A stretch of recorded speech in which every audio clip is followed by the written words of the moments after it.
The air smelled of pine and damp firewood in the Willow Valley Square, the small Hudson Valley town where Alexandra Prescott had lived all her life and where she organized weddings and banquets with the stubborn patience of a Taurus. That afternoon she was hanging a new garland on the bandstand arch when an unexpected tug scrambled the ribbons. A golden Labrador, tail beating like a metronome, had gently caught the end. "Well, sir," Alexandra said, laughing, "that's not a toy. Bingley. Drop it." The male voice arrived warm, more like a wish than a command.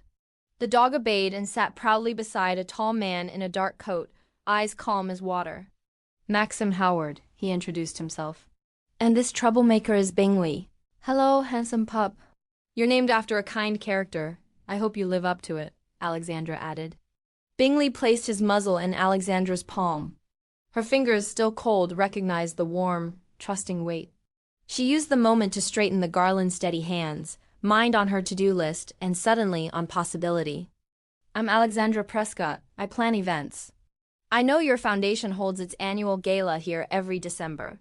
Maxim nodded, taking in the square as if listening to someone else's melody. "My aunt has run it with an excellent team for the past few years. This will be my first one in charge." The distant echo of sleigh bells drifted with the wind. Alexandra pointed to the bandstand, the pines, the slope leading down to the river. She couldn't let the chance slip to offer her services. "I have an idea." A short, sensory walk-through, pine, citrus, chamber strings under the arch. The key is the transition, making every guest feel they're entering a different world step by step. "What do you think?" Maxim smiled slowly. There was something dreamer-like in his expression, as if he already saw what she described. "Do you have time tomorrow?"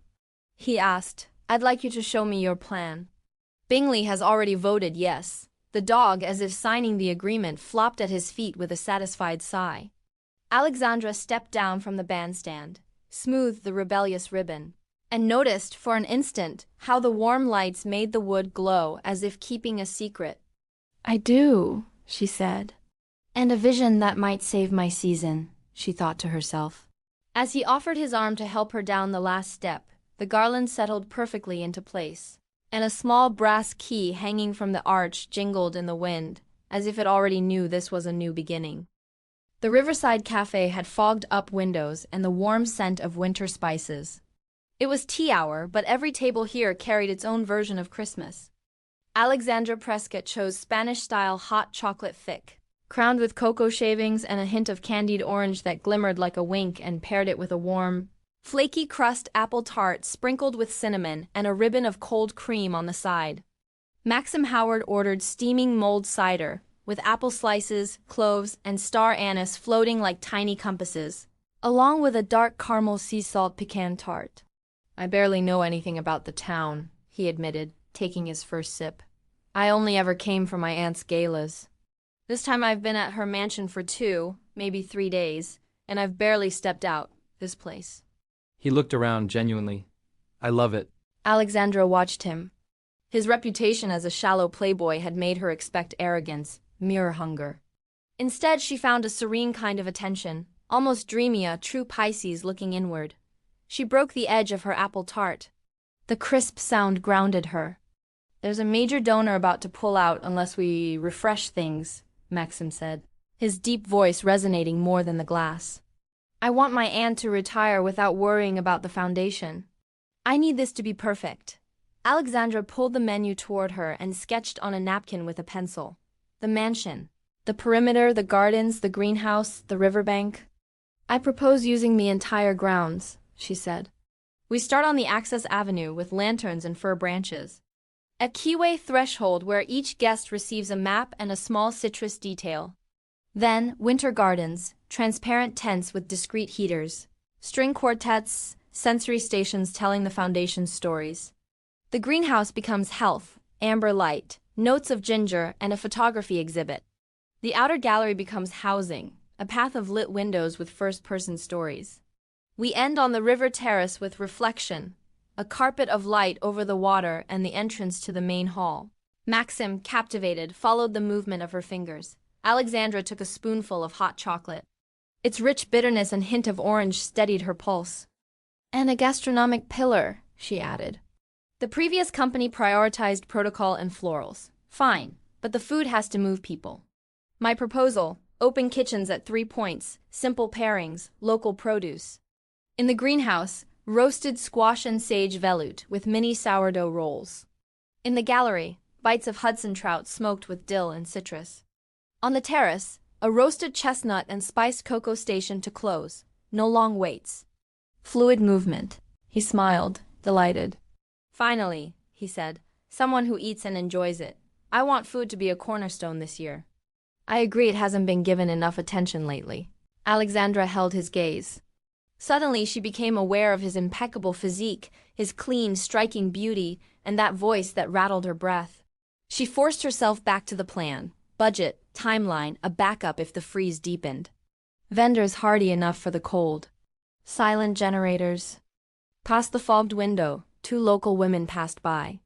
Their gestures became shadows. The word young seemed to appear in the condensation without sound. Alexandra cut another bite, stubborn sweet. She was older than him, curvy and still. Her place was here. The cafe's old clock struck the half-hour with a brief note. Alexandra Prescott, Maxim said, picking up the napkin like a signed contract. I want you to lead the gala. I'll announce it today. And if you accept, we walk this together, step by step. She nodded, and the steam from their cups rose like 2 signatures meeting in the air. The chocolate tasted like a beginning. The cider like a promise. And the napkin, folded with care, held the map of a night that would finally make hunger a cause, and the place a story. Alexandra's studio smelled of clean cardboard and orange zest. On the work table, a row of little spoons marked with blue tape waited for the tasting. Sage roasted pumpkin veloute, trout and dill bite, mini sourdough roll with citrus butter. Max hung his coat on the rack and took in the army of labeled boxes.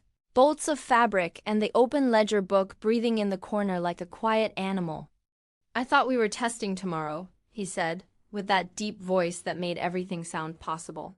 If we adjust today, we lock in vendors tomorrow, Alexandra replied. Taurus, precise. I want the food to tell the story as much as the lighting does.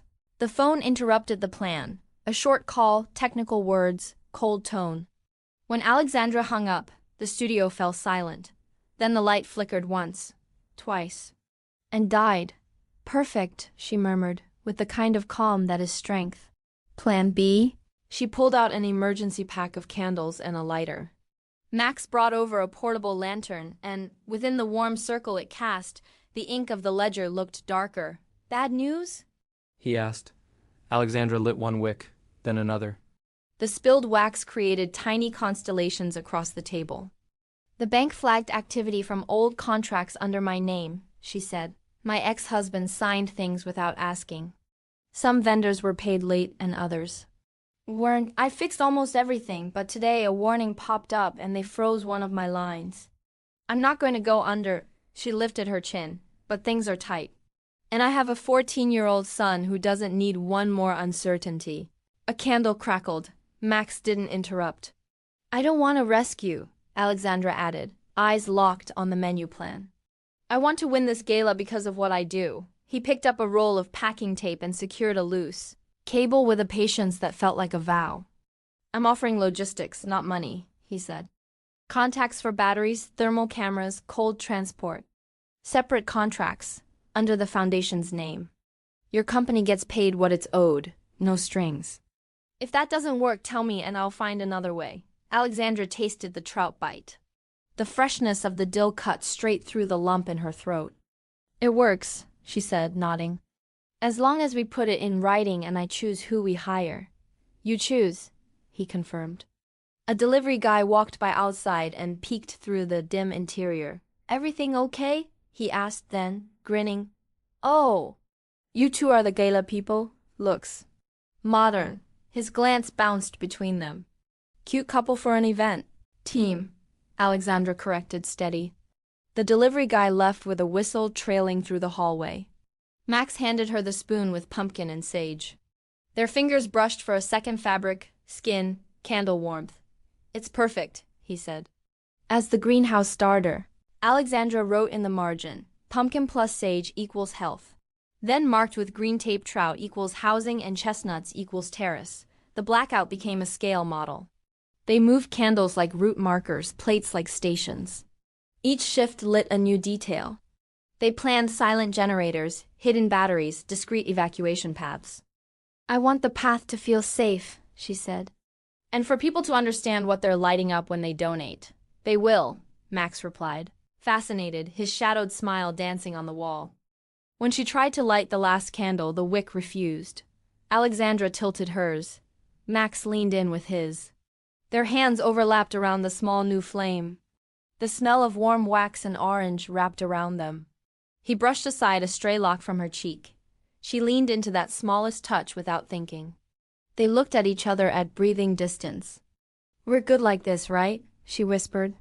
He nodded, his deep voice barely a thread. "Yes." They leaned in toward each other. The pull, undeniable, the world shrinking into the circle of candlelight. The power snapped back on. The studio sharpened instantly. Alexandra closed the ledger with a firm hand. "Then we continue," she said. Step by step. A ribbon of cold air slipped in through the window. The scent of wax and orange lingered, as if the plan were already lit. Fate would reveal that more than one plan had just caught fire. The mansion's cellar held the kind of cold made of metal and stone. On the work tables, binder clips pinned half-reviewed contracts, and from the small kitchenette came the faint smell of over-toasted coffee. Outside, the noon snow was melting on the threshold, dripping in clear lines that slid between boots. Alexandra unlocked the storage room with a heavy key. Inside were rolls of linens, boxes of dinnerware, industrial thermoses and burners. The local vendors, the butcher, the baker, the tent rental crew, and the sound guy waited, rubbing their hands. Max greeted each one with that calm of his that made everyone else's shoulders drop. The email hit several phones at once like a whip, the rival company offering an impossible discount and demanding exclusivity over catering and tents. Due to their history of excellence with the foundation, a murmur rippled through the cellar. On the tent manager's screen, a slashed-through rate glowed in red. "They know us," he said, uneasy. With them there were no delays. "Well, except when my ex-husband left payments hanging," Alexandra finished, honest. "Yes, I fixed those accounts. My books are clean now. If anyone has doubts, we can go through them here, right now." The silence smelled of rosemary and sage from the broth simmering for the tasting.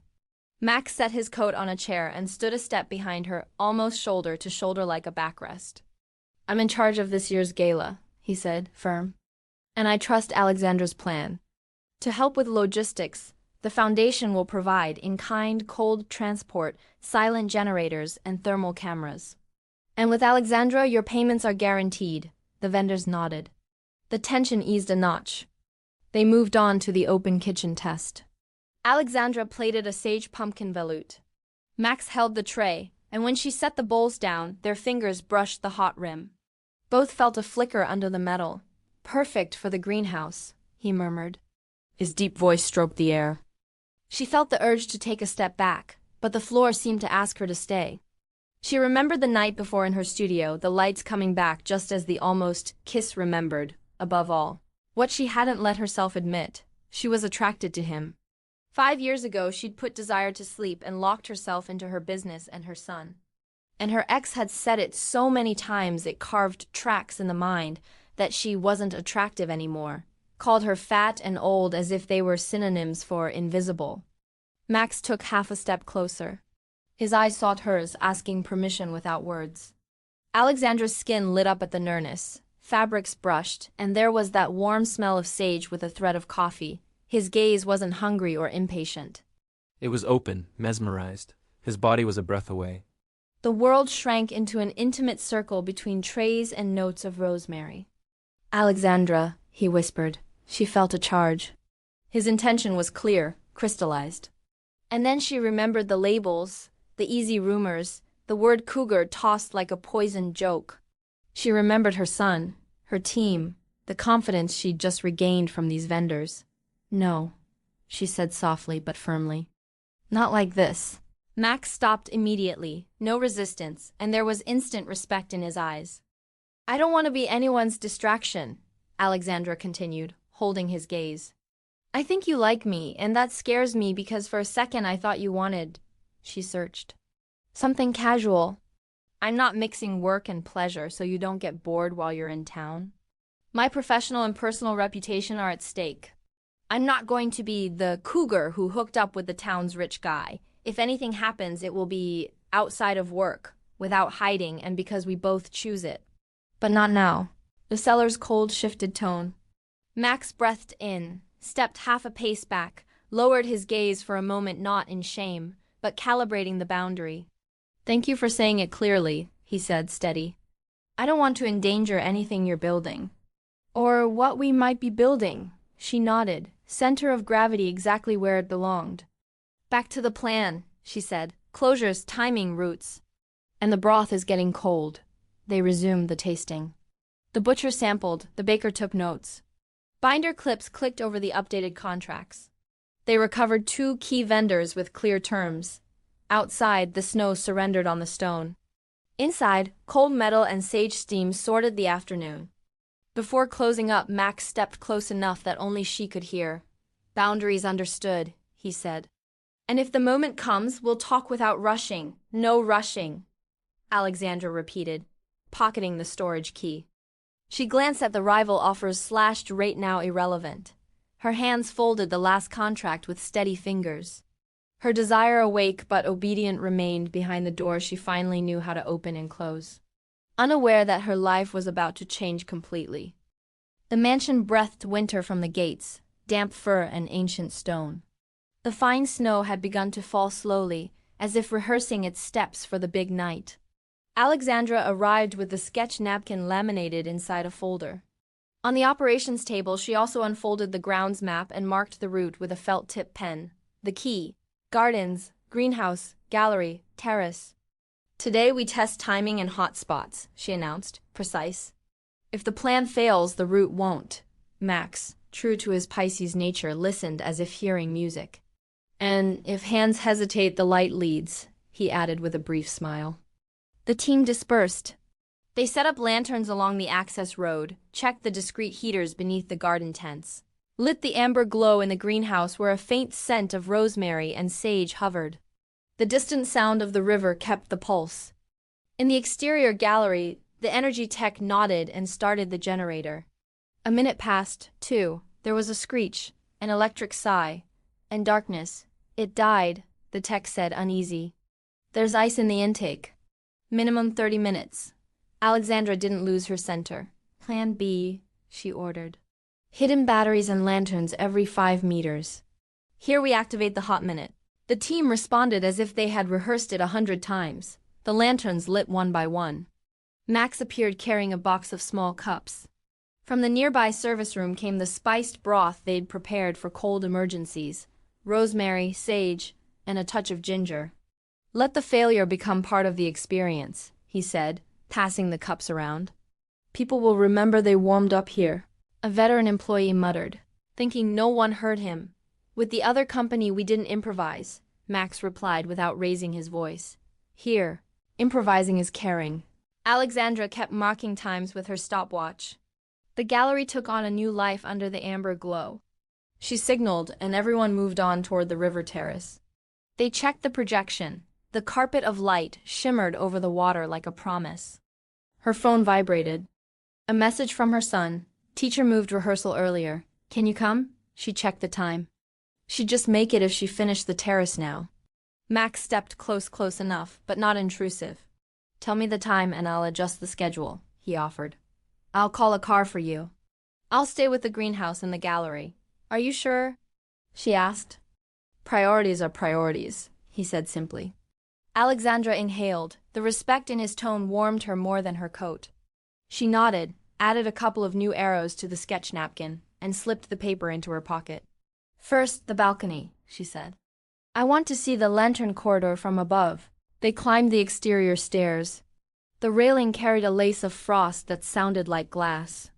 When hanging the last lantern, Alexandra leaned a little farther than she intended, and her foot looked for a step that wasn't there.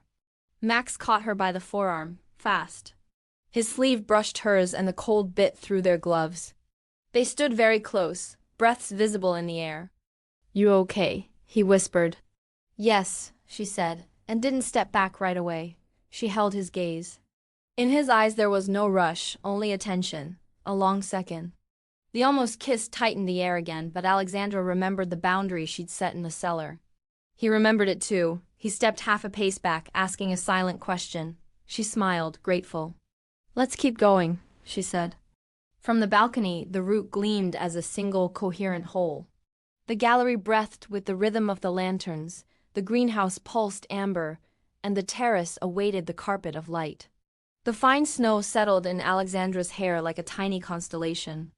"This is going to work," Max said, with that deep voice that stirred things inside her. "It's going to care for people," she corrected gently. "And for the foundation." They went down for the final run-through.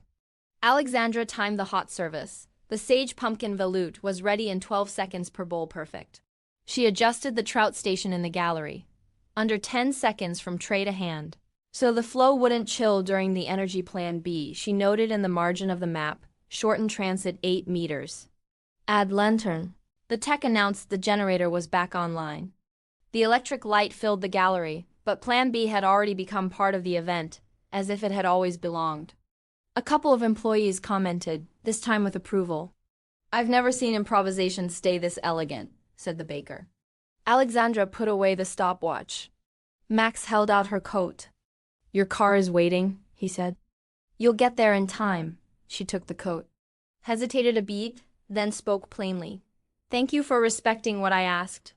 This," she gestured at the map, "the team, the route, this comes first." "I know," he said. "One step at a time." At the threshold, the snow melted under her boots. Alexandra headed off to her son's rehearsal with the sketch napkin in her pocket like a talisman. Behind her, Max coordinated the end of the day. The mansion under the first snowfall seemed to hold the promise of a night where what they had learned planning, boundaries, and care would not be the hardest light to turn off.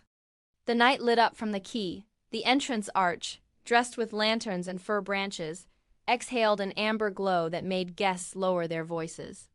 An usher handed out a small map following the promised route: quay, gardens, greenhouse, gallery, and terrace. Silent snowfall drifted down as if it understood its role. Alexandra watched the guests' first steps, gloves brushing the velvet rope, smiles lifting toward the sky of lanterns, breaths turning into clouds. She tightened her grip on the folder where the sketch napkin lay laminated. Not for superstition, out of justice. It had brought her this far. "Emily Howard," a voice announced behind her. Aunt Emily looked impeccable in a dark coat. She had the precision of a Capricorn who has seen everything and still demands a little more. "Mrs. Howard," Alexandra greeted. "Welcome. I'm here to see whether my nephew fulfilled his assignment," Emily said, though her sharp eyes were already assessing the details. "And whether you, Mrs. Prescott, made the change worthwhile." Alexandra didn't flinch.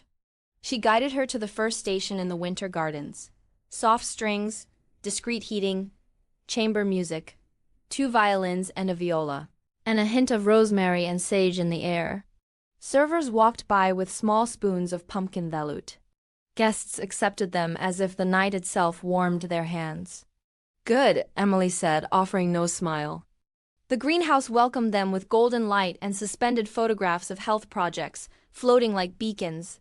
A small projection showed the development of a rural clinic. A pedestal held cards with codes for instant donations. Emily nodded once, taking mental notes.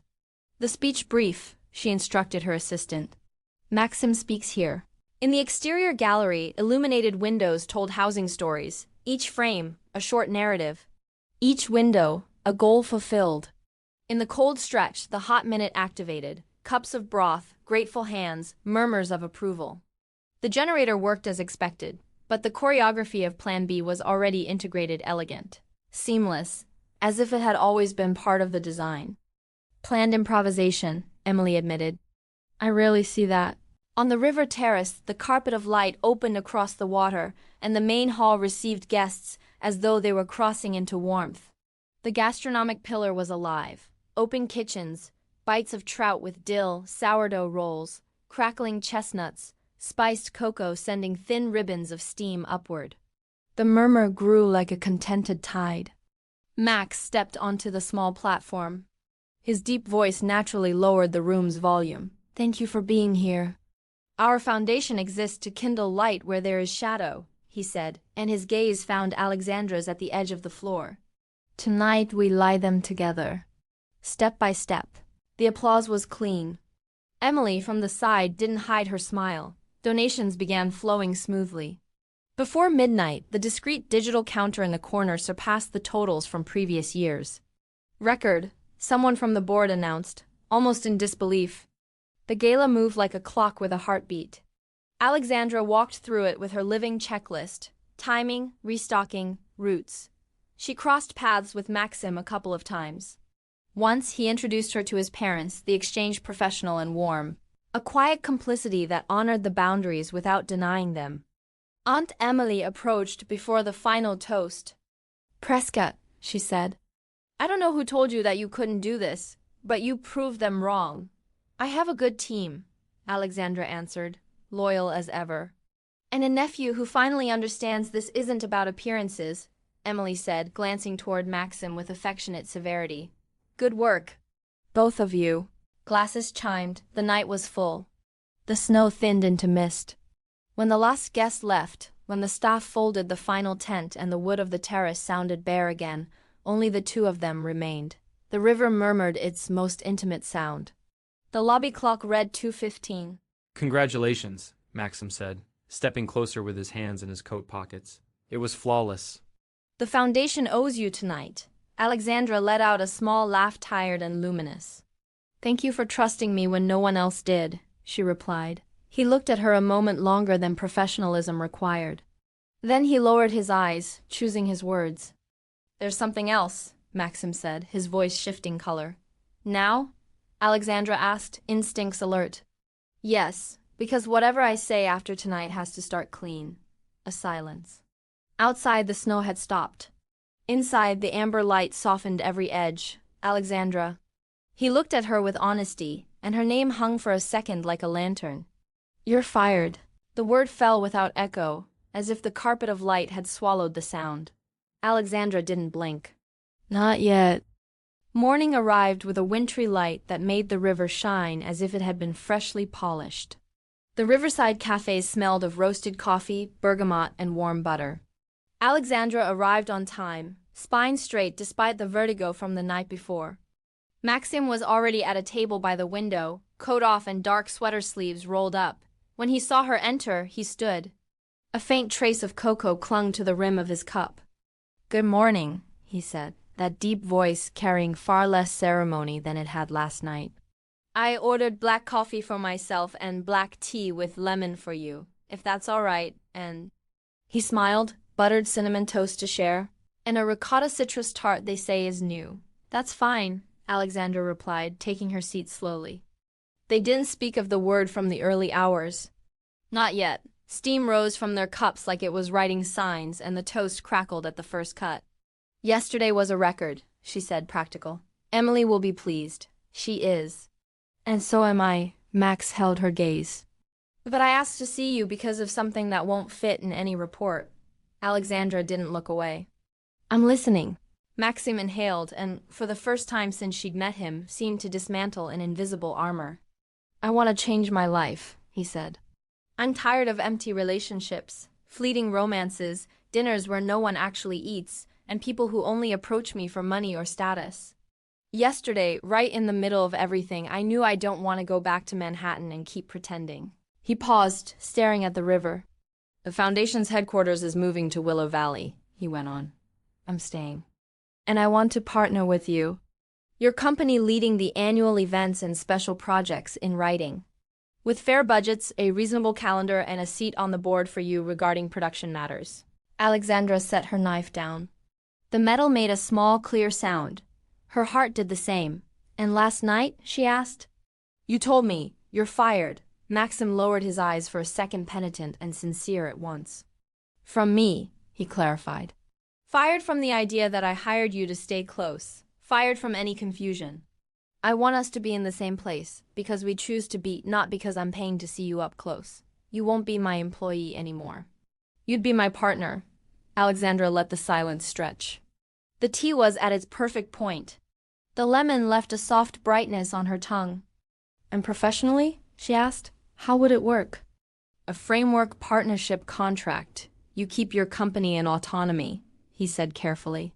The foundation sponsors the heavy logistics in kind cold transport, generators, equipment, like we already arranged, and you lead the creative and production side. And if we ever decide to date, there'll be a wall between the two. If that wall cracks, we stop. Work comes first. Your reputation stays untouched. Alexandra slowly tasted a spoonful of ricotta citrus tart. The flavor was clean, honest. She accepted a piece of cinnamon butter toast. The butter left a soft shine on her lip, which she wiped away with her fingertip small gesture, faithfully watched by Max with tenderness, not hunger. And the other part, he said? I want to date you, officially, no rush. I don't care what the town says or any rumors.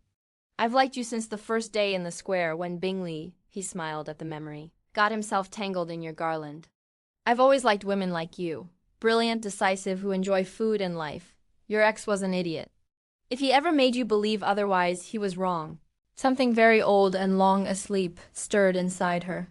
She remembered the shared flame in her studio, the line she'd drawn in the cellar, the icy balcony and his half-step back. She also remembered her son, her team, her name on the door, Maxim. She began, then stopped. I'm not asking for an answer now, he added, true Pisces softness around firm intent. I can wait. I just wanted to say it cleanly. I want to stay here, work with you, and, if you want it to, go out together. A brief murmur rippled through the cafe. Someone dropped coins into the donation jar. A warm curtain of steam rose between them. I need to think, she said, and talk to my son. And my team, Maxim nodded. I know, I'll walk you out. They stood. In the window's reflection, the river carried a cold shimmer. At the door, Maxim paused. Everything from yesterday and today goes in writing, he finished. Partnership, boundaries, schedule. And if you say no to the personal part, we'll still work just the same. Step by step. Alexandra opened the door. The bell chimed with the delicacy of good news that hasn't yet dared to reveal itself. Maxim, she said, just his name. Then she kissed him hard on the lips. He, startled, immediately kissed her back. It was a long, hungry kiss. A kiss both of them had been holding in for a very long time. Alexandra's decision left her professional and personal future still open. But one thing was clear. She wanted to stand beside the man she had begun to love. When she would decide soon. 20 days later, the Howard mansion looked like a storybook strung along the river. The driveway glowed with lanterns like small constellations, and in the foyer the scent of fir blended with hints of rosemary and sage drifting from the kitchen. The tree tall enough to brush the upstairs railing was dressed with linen ribbons, blown glass ornaments, and tiny golden keys tucked among the branches, a discreet nod to the gala and to a story that was now public. The table was a corridor of light, low candles, fine-edged china, centerpieces of dried orange slices, and fir sprigs. On the sideboard, the dishes waited their turn. Turkey with dark herb gravy, Hudson River trout roasted in the oven, sourdough bread, and roasted vegetables. On another table stood the contributions from Alexandra and her family. Maria, her mother, had brought a pot of romeritos with mole and shrimp patties. The aroma of cocoa and spices wrapped the whole room, and a wide pitcher of Christmas punch with tejocoats, guava, and cinnamon. Nathan, her father, arrived with sugar-dusted Boonwellows and a proud smile. Alexandra came in with Tom, her son, carrying bread rolls. The Howards applauded without ceremony. Bingley, Max called. The golden Labrador appeared with a red bow around his neck, tail in full celebration mode, and went straight to Tom, who welcomed him with a hug. The Howards arrived in a swirl of greetings and laughter, Aunt Emily and Joe impeccable as always. Her son Brandon with his partner, Daniel, both doctors, handsome and looking like they'd slept little but well. Donna and Ted, Max's parents, wore their pride openly. His sister Clara arrived with Jack, and their children John and Charlotte, who were immediately entranced by the keys on the tree. The eldest brother, Stephen, arrived with his daughter Becky, who carried a box of homemade cookies. Officially. Welcome, Max said, with that voice that warmed winter for Alexandra. To our first Christmas in Willow Valley. Dinner flowed easily. Emily tasted the romeritos and raised an approving eyebrow. This is a hug, she declared. And a masterclass in proper fusion. Credit to my mom, Alexandra said, smiling like home. There were toasts, laughter, and anecdotes. Donna asked Tom about his concert. He explained how Max had moved heaven and earth to make sure his mother arrived at rehearsal. Ted clapped Max on the shoulder without hiding his affection. Brandon and Daniel talked about hospital shifts and small miracles. Clara and Jack shared stories about their kids. Stephen observed quietly at first, then surrendered to the obvious. A family was forming here. When the main dishes were done, Bingley sat at Alexandra's feet like a seal of approval. During the gift exchange, the children brought out packages with handmade tags. John handed Alexandra an envelope with a drawing, a key, a lantern, and a dog with its tongue out. Charlotte hung a star-shaped cookie on a ribbon around her neck. One left, Max announced, his voice lowering the murmur around the room. One that's for everyone. But starts with you. He looked at Alexandra. Bingley appeared with a small box tied with a slim ribbon. He set it in front of her and rested his snout on it, waiting. Alexandra untied the ribbon. Inside was an old, polished key with a small plaque attached to it by a ring. She read aloud. Willow Manor Production Key, Alexandra Prescott. Max took a breath. Starting in January, he said, the Foundation's headquarters opens its new offices here. This key opens your room. The board has approved your production seat for the annual projects. Partners in writing, as we promised. He paused and his tone softened.